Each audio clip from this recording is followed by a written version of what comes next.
ఇప్పుడు ఈ సినిమా కూడా అదే చెప్పబోతుంది. ఈసారి నేషనల్ అవార్డు పక్కన నేషనల్ పక్కాగండి. ఆల్రెడీ ఆ వేరియేషన్స్ తెలిసిపోతున్నాయి కదా మనకి. 2-3-4 వేరియేషన్స్ చూపించాడు. సూపర్. ఇదంటే పుష్ప రికార్డ్స్ అయినా తిరగరాస్తుంది. పుష్ప కాదు, 5,000 కోట్లు వస్తుంది ఈ సినిమా. 5,000 కోట్లు 5,000 కోట్ల టాప్ మూవీగా నిలిచిపోయింది.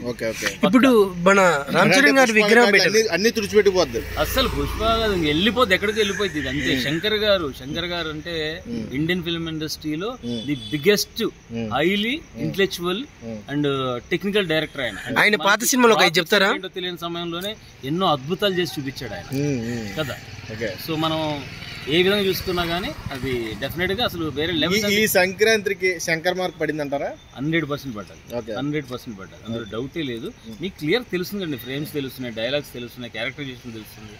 ఏ యాంగిల్ లో చూస్తున్నా గానీ బ్లాక్ బస్టర్ కాదు, ఇండియన్ ఫిల్మ్ ఇండస్ట్రీలో ఉన్న రికార్డ్స్ అన్ని మొత్తం తుడిచిపెట్టేస్తుంది. టాప్ లెవెల్ లో ఉండదు.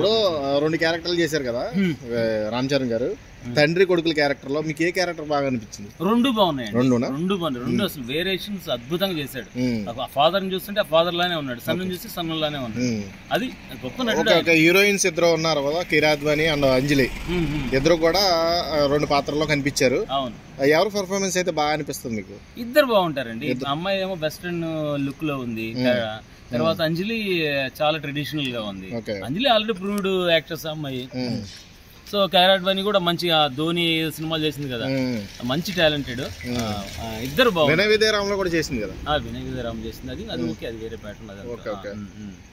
మొత్తానికి ఇప్పుడు శంకర్ గారు ఈ సంక్రాంతికి సునామీ సృష్టించబోతున్నాడా? సునామీ కాదండి, దీన్ని ఎలా చెప్పాలి, ఇది ఒక అద్భుతం అంతే. పెను తుఫాను సృష్టించబోతుంది ఈ సినిమా.